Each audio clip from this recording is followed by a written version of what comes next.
Model after LEED, PEER is the first ever rating system which has been introduced in the market to assess the power system performance and improve the reliability, resiliency, and power quality of the systems within the campus, the built environment, and also cities, utilities, and transit systems.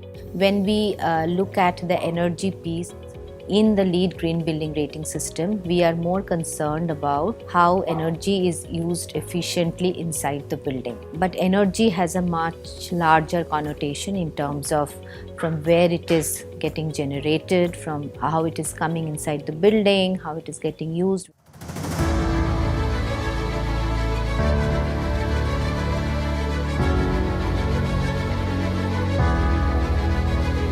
There are 4 factors we can look at. How do we optimize the energy, which means energy efficiency?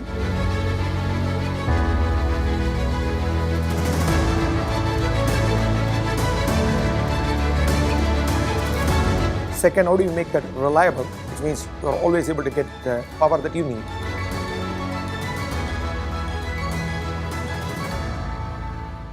How do you make it resilient so that during times of storms and disasters and hurricanes, you don't have power disruption?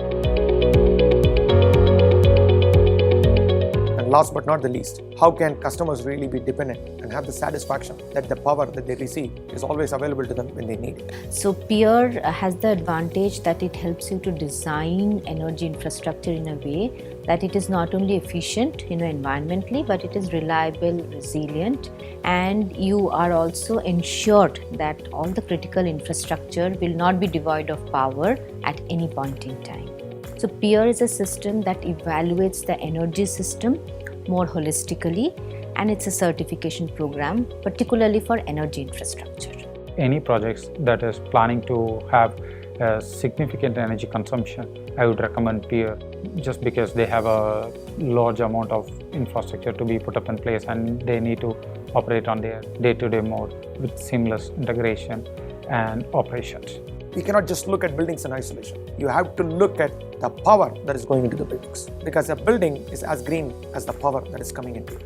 So if you want to truly realize the vision of LEED Positive, we need to go back and look at our energy sources and energy distribution methods and ensure that they are also carbon free. Then one very important part, and as the sector, the electricity and the energy sector is evolving, it is also very important to interface with your customers, who are buying your power. So they also should have a choice to tell you from where you should be drawing the power, or what is their preferential choice of drawing power. We had say severe floods and storm in southern part of India a couple of years back, and some of the hospitals had its generating system, electrical backup system in the basement, which got flooded and they stopped working.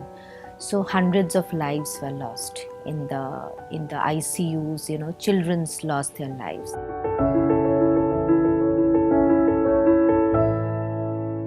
But you can avoid that if you would have taken care of the fact or anticipated that a flooding can happen in that city because of climate change, or because of the extreme rainfall events that can happen, and maybe you could have avoided putting the backup generating sets at the basement where there's a chance of flooding, and then you could have kind of saved those lives. So it is very important that we look at PEER in the context of a larger macro environment to make sure that you are delivering energy efficiency, resilience, reliability, and most importantly customer satisfaction, so that availability of power, quality power is available for all but not for some. That is the goal of the PEER program. Also, PEER helps for projects in cost savings through predictive and preventive maintenance and achieving more reliable and resilient infrastructure by putting all the critical systems in place and having the proper backup systems in place. So that's the goal of the PEER program, because at the end of the day, the power generation is one of the largest contributors of climate change.